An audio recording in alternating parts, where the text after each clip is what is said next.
घर आंगन कार्यक्रम सुनने वाली हमारी बहनों को कमल मीणा का प्यार भरा नमस्कार। बहनों, आज के कार्यक्रम में हम एक थीम लेकर आए हैं और थीम का विषय है चलना ज़रा संभल कर। हम देखते हैं कि जीवन में कुछ चीज़ों का हमें ध्यान रखना पड़ता है, कहीं पे थोड़ी सी चूक कर बैठते हैं तो कई तरह की दिक्कतों का हमें सामना करना पड़ जाता है।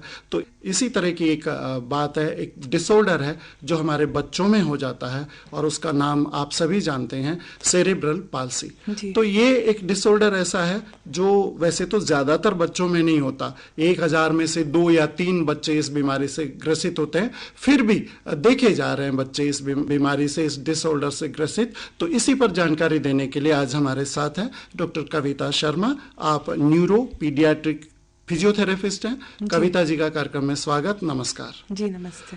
अच्छा कविता जी, सबसे पहले बात करें पूरे वैश्विक परिदृश्य में इस बीमारी की बात करें और फिर कोटा के संदर्भ में बात करें, तो बताइए कि किस तरह ये बीमारी फैल रही है, कितना इसका असर है। अभी आजकल सेरेब्रल पाल्सी बहुत ज़्यादा देखा जा रहा है। बच्चों का ब्रेन डैमेज होने के कारण ये डिसऑर्डर होता है और अराउंड 50 to 100 आउट ऑफ 1000 जो नए बच्चे बॉर्न होते हैं उनमें कुछ ना कुछ थोड़ा बहुत इसका प्रेजेंटेशन हम देख सकते हैं। सेरेब्रल पाल्सी जो है वो ब्रेन डैमेज के कारण होता है, जब बच्चा गर्भ में होता है या जब उसका जन्म होता है या उसके बाद उसे किसी भी तरह की बीमारी जैसे कि जॉन्डिस हो गया और इस तरह का कोई भी इन्फेक्शन जो ब्रेन को डैमेज कर दे, उसके कारण जो ये सेरेब्रल पाल्सी के सिम्टम्स हैं वो बच्चे में देखे जा सकते हैं। और ये जो सिम्टम्स हैं ये हर बच्चे में वेरी करते हैं। किसी बच्चे को सेरेब्रल पाल्सी के कारण थोड़े बहुत प्रॉब्लम्स आती हैं, बट कुछ बच्चों की पूरी बॉडी उससे अफेक्टेड होती है। और अगर इस शब्द को डिवाइड करें तो 2 शब्दों से बनता है ये शब्द, सेरेब्रल और पाल्सी। तो दोनों का थोड़ा अर्थ बताइए हमारे सुनने वालों को। सेरेब्रल का मतलब है ब्रेन और पाल्सी का मतलब है डैमेज। जो नया ब्रेन है, न्यू ब्रेन है बच्चे का, उसको किसी भी तरह का डैमेज होता है, उसे हम सेरेब्रल पाल्सी कहते हैं। तो वो डैमेज डिफर करता है सब बच्चों में। अब हमारा जो ब्रेन है वो बॉस सिस्टम होता है हमारी पूरी बॉडी का जी। और हम जो भी फंक्शन करते हैं, बच्चा जब जन्म लेता है उसके बाद करवट लेता है, घुटने चलता है, चलना सीखता है, ये सब हमारा ब्रेन कंट्रोल करता है। पर सेरेब्रल पाल्सी होने के कारण किसी भी तरह से का डैमेज अगर ब्रेन को हो गया तो ब्रेन हमारा नॉर्मली फंक्शन नहीं कर पाता। तो बच्चा ये सब जो एक्टिविटीज उसे टाइम के साथ करनी चाहिए वो नहीं कर पाता है। अब वो कितनी एक्टिविटीज नहीं कर पाएगा वो डिपेंड करता है कि ब्रेन डैमेज कितना हुआ है। किसी बच्चे में ब्रेन डैमेज कम होता है तो उसमें आपको कम प्रेजेंटेशन देखने को मिलेगी। किसी का ब्रेन डैमेज ज्यादा होगा तो उसकी बॉडी के साथ साथ हो सकता है कि उसको सुनने में भी प्रॉब्लम हो, बोलने में भी प्रॉब्लम हो। तो ये सब बच्चों में वेरी करता है इसका जो प्रेजेंटेशन आता है। पुरानी जो स्टडीज थी वो बताती थी कि गर्भाशय में ऑक्सीजन की कमी से भी ये बीमारी होती थी, लेकिन जो नए रिसर्च आए हैं उन्होंने थोड़ा बदल दिया है इसका। तो वो कौन सी बातें नए रिसर्च के मुताबिक जिनकी वजह से ये हो रही है? बहुत सारे कारण हैं। अगर गर्भ के अंदर भी जैसे कुछ कॉम्प्लिकेशंस आजकल आते हैं कि पानी कम था उसके कारण ब्रेन विकसित नहीं हो पाया, या किसी भी तरह की अगर चोट लग गई ब्रेन को हमारे गिरने के कारण, अगर जो प्रेगनेंसी का पीरियड होता है स्पेशली 6th मंथ के बाद का वो नाजुक होता है, उस टाइम पे अगर आप किसी भी तरह का फॉल हुआ उससे बच्चे के ब्रेन को डैमेज हो सकता है। या जैसे ये बीमारियां होती हैं, जॉन्डिस हो गया, जब ज्यादा बढ़ जाता है जॉन्डिस तो उसके कारण भी सेरेब्रल पाल्सी होता है। और कुछ बच्चे के जन्म के बाद किसी तरह के ज्वर होते हैं, मेनिंजाइटिस वगैरह, उनका भी कोई असर होता है? जी जी जी, मतलब किसी ये मेनिंजाइटिस में भी इन्फेक्शन होता है ब्रेन में, उसके कारण भी सेरेब्रल पाल्सी डेवलप होता है। मतलब बहुत सारे कारण हैं। अच्छा, कुछ टाइप्स भी है, आपने साइंटिफिक रूप से टाइप्स अलग कर रखे हैं कि ये इस तरह की सेरेब्रल पाल्सी है या ये इस तरह की है? जी जी जी, जिस तरह का प्रेजेंटेशन आता है बच्चे का उस हिसाब से इसमें डिफरेंट टाइप्स हैं। स्पास्टिक सेरेब्रल पाल्सी होता है जिसमें स्पास्टिसिटी, टाइटनेस ज्यादा होती है बच्चे की बॉडी में, हाथों में, पैरों में। एटेक्सिक होता है, उसमें बच्चे को बैलेंस कोऑर्डिनेशन की प्रॉब्लम होती है, मतलब वो चलने की कोशिश करता है पर संभल नहीं पाता है, गिर जाता है बार बार। फ्लैसिड भी होता है जिसमें पूरी बॉडी बहुत ज्यादा ढीली होती है। जितनी भी प्रेजेंटेशंस हैं वो डिपेंड करती हैं कि ब्रेन का कौन सा पार्ट डैमेज हुआ है, जी जी, वो डिसाइड करता है कि हमें क्या प्रेजेंटेशन मिलेगी उसमें।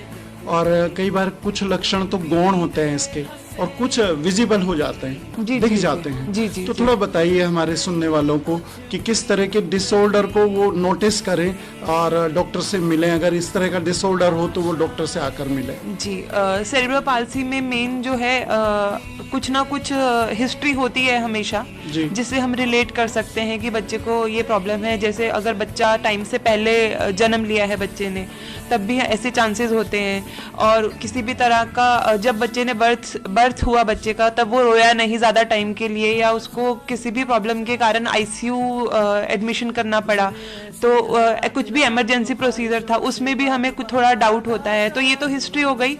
इसके अलावा जो कारण है, जैसे हमें पता लगे कि बच्चे को कुछ प्रॉब्लम है, तो बच्चा अगर अराउंड 4-5 महीने का हो गया है पर गर्दन नहीं संभाल रहा है, 4-5 महीने का बच्चा नॉर्मली गर्दन संभाल लेता है, पर अगर नहीं संभाल रहा है तो आपको ध्यान देना है कि गर्दन क्यों नहीं संभाल रहा है। अगर करवट नहीं ले रहा है बच्चा, 6-7 महीने का हो गया है और करवट भी नहीं ले रहा है, बिल्कुल सीधा लेटा है तो सीधा ही लेटा रहता है, हाथ पाँव का मूवमेंट कम है, और 1.5 साल का होने वाला है बच्चा पर अभी तक चलता भी नहीं है, तो ये सब अगर इस तरह की प्रेजेंटेशन दिखती है तो आपको डॉक्टर से कंसल्ट करना है। जिस तरह से अन्य बीमारियों में टेस्ट होते हैं और डायग्नोस कर ली जाती है बीमारी, तो इस डिसऑर्डर को डायग्नोस करने के भी कुछ टेस्ट वगैरह होते हैं?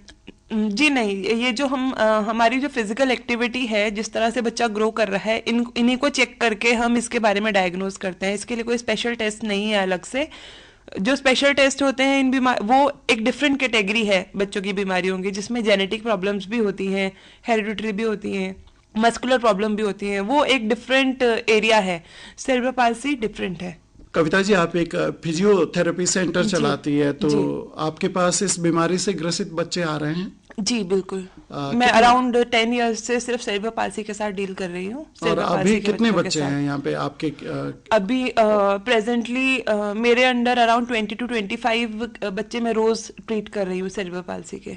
अच्छा, तो इसमें मेडिसिन और थेरेपी दोनों का कॉम्बिनेशन होता होगा, तो बताइए हमारे सुनने वालों को कि किस तरह से ट्रीटमेंट होता है और जो उपकरण होते हैं, सहायक उपकरण, वो किस तरह के होते हैं? जी, इसमें मेडिकल भी रोल पूरा है। अगर जैसे कुछ बच्चे जिनको सेरेब्रल पाल्सी होता है, उनमें सीजर्स की प्रॉब्लम भी होती है, फिट्स आते हैं, तो अगर उन बच्चों में आप मेडिकल ट्रीटमेंट नहीं लेंगे तो आपको फिजियोथेरेपी से भी कुछ भी फायदा नहीं होगा। जो मेडिकल ट्रीटमेंट है वो काफ़ी सहायक होता है, जैसे उसमें मसल रिलैक्सेंट्स भी होते हैं डॉक्टर जो देता है। अगर उनके साथ हम फिजियोथेरेपी कराएं तो हमें ज़्यादा अच्छे रिजल्ट्स मिलते हैं। और उसकी अवधि बताइए कि बच्चे को क्लिनिक में रखने का क्या समय होता है, कितनी देर तक आपके ऑब्जर्वेशन में उसे रखा जाता है रोजाना जब थेरेपी दी जाती है? पहले तो मैं ये बताना चाहूँगी कि इसका इलाज जितना बच्चे की उम्र कम हो तब स्टार्ट कर दिया जाए तो हमें उतने ही अच्छे रिजल्ट्स मिलते हैं। और इसमें जो फिजियोथेरेपी का रोल है वो तब तक है जब तक बच्चे की बॉडी ग्रो कर रही है। जब तक बच्चे की मांसपेशियां, हड्डियां, हार्मोन्स, जब तक ये सब चेंजेस बॉडी में चल रहे हैं तब तक आपको फिजियोथेरेपी एडवाइस चाहिए होगी बच्चे के लिए। मतलब अराउंड बच्चा जब तक 18 से 20 साल का नहीं होता तब तक आपको उसका ध्यान रखना है। बट जो बच्चा वॉक नहीं कर पा रहा है, अगर आप ट्रीटमेंट टाइम पे स्टार्ट कर लेते हैं, तो अगर बच्चा लेट है चलने में तो 3 साल 4 साल का होने तक अगर आप वक्त पे ट्रीटमेंट स्टार्ट कर लेते हैं तो वो वॉकिंग स्टार्ट कर लेगा। पर उसका मतलब ये नहीं है कि आप उसके बाद उसका ट्रीटमेंट विदड्रॉ कर दोगे। अगर आप उसको ट्रीटमेंट कंटिन्यू नहीं रखोगे तो उसकी बॉडी तो नॉर्मली जो है वो ग्रो कर ही रही है, जो हमारा नॉर्मल बॉडी का डेवलपमेंट है, पर हमारी जो मांसपेशियों की ताकत है वो वक्त के साथ नहीं बढ़ती है। इसलिए वो बच्चा हो सकता है जो चल रहा है, कुछ पेरेंट्स बाद में कंप्लेंट करते हैं कि चल रहा था पर अभी पता नहीं 1 साल 2 साल से नहीं चल पा रहा है। उसका कारण यही है कि वो बच्चे इतने एक्टिव खुद को नहीं रख पाते हैं, पर हमारी बॉडी तो अपने नॉर्मल जो ग्रोथ पैटर्न है उसको फॉलो कर रही है। तो आपको फिजियोथेरेपी एडवाइस जो हम लेते हैं उसको पूरा अच्छे से फॉलो करना है जब तक बच्चा अराउंड 18 से 20 साल का नहीं होता। 18 से 20 साल के बाद अगर ट्रीटमेंट उसका इलाज संभव नहीं हो पाया तो फिर सक्सेस रेट क्या हुई? एक्चुअली सक्सेस रेट जो है इसमें ट्रीटमेंट का वो बेस्ट है शुरू के 10 ईयर्स में। जो फर्स्ट 10 ईयर्स ऑफ फेज होता है उसमें आपको मतलब इतना अच्छा रिजल्ट मिलता है बच्चे में, आप इंडिपेंडेंसी की उम्मीद रख सकते हैं बहुत आराम से। और उसके बाद भी जैसे बच्चा ग्रो हो गया है तो कुछ ना कुछ असिस्टिव डिवाइस हम यूज करके बच्चे को इस लायक बनाते हैं ताकि वो अपनी पूरी जिंदगी इंडिपेंडेंट होके गुजार सके। और उन पेरेंट्स को आप क्या सलाह देंगी जिनका बच्चा सेरेब्रल पाल्सी से ग्रसित है, वो किस तरह से उसकी केयर करें, केयर में क्या सावधानी रखने की जरूरत है? पहली बात तो अगर आपके बच्चे को, अगर किसी भी जिनके भी बच्चों को सेरेब्रल पाल्सी डायग्नोज हुआ है, तो उनको और बच्चे पे ध्यान देना चाहिए, क्योंकि इसमें रिकवरी बहुत अच्छी आती है। कोई भी डाउट नहीं है इसमें रिकवरी ना आने का। जितनी आप मेहनत करेंगे आपको उतने अच्छे रिजल्ट्स मिलेंगे। और अपने घर का एनवायरनमेंट बच्चे के लिए फ्रेंडली बनाना है। आपको कुछ चेंजेस करने पड़ते हैं, जैसे ताकि उसके लिए चलना फिरना, अपने आप अपने काम करना इजी हो जाए। तो वो चेंजेस अगर आप अपने घर के एनवायरनमेंट में कर लेंगे तो बच्चे को कॉन्फिडेंस आएगा कि नहीं, मैं खुद भी अपना सारा काम सब कुछ कर सकता हूँ। और मैम एक बात और मेरे जहन में उभर रही है, जो मेल चाइल्ड होते हैं या फीमेल चाइल्ड होते हैं, तो कोई अनुपात है इस तरह का कि किसी में होने की संभावना कम है या किसी में भी हो सकता है? नहीं नहीं, ऐसा कुछ भी नहीं है। सेरेब्रल पाल्सी में ब्रेन डैमेज होता है और ये मेल और फीमेल दोनों में इक्वल होता है, इक्वली हो सकता है। इलाज के बाद या इलाज ना हुआ हो तो जीवन प्रत्याशा की बात करें तो इस रोग से ग्रसित बच्चे किस तरह से अपने जीवन को आगे बढ़ा सकते हैं, आगे का उनका भविष्य किस तरह का होता है? अगर हम मेहनत करें बच्चे के साथ तो हर बच्चा इंडिपेंडेंट हो सकता है, जो भी उसकी डिसेबिलिटीज हैं उनके साथ भी। एज अ फिजियोथेरेपिस्ट मेरा जो काम है वो यही है कि इन बच्चों को इस लायक बनाना है कि वो अपना पूरा जीवन अपने आप इंडिपेंडेंसी के साथ गुजार सके। और आप फिजियोथेरेपिस्ट हैं तो हम एक लाभ लेना नहीं भूलेंगे, फिजियोथेरेपी में दवाइयां नहीं दी जाती जी। तो जो हमारी नॉन कम्युनिकेबल डिजीज हैं बहुत सारी, उनमें बहुत लाभकारी है फिजियोथेरेपी। तो आप क्या कहेंगे किस तरह से प्रासंगिक बनी हुई है और किन बीमारियों के लिए बनी हुई है? फिजियोथेरेपी में हम यही ट्राई करते हैं कि सबका स्वास्थ्य सही रहे और हम मेडिसिन जितना हो सकता है अवॉइड कर सके, क्योंकि मेडिसिन के साइड इफेक्ट्स बहुत ज़्यादा होते हैं। और इसमें हम हर किसी भी तरह की प्रॉब्लम जो होती है, कमर दर्द, घुटना दर्द या किसी भी तरह का पेन, पूरी बॉडी का मस्कुलर या बोन से रिलेटेड पेन होता है, उन सबको हम इसमें ट्रीट करते हैं।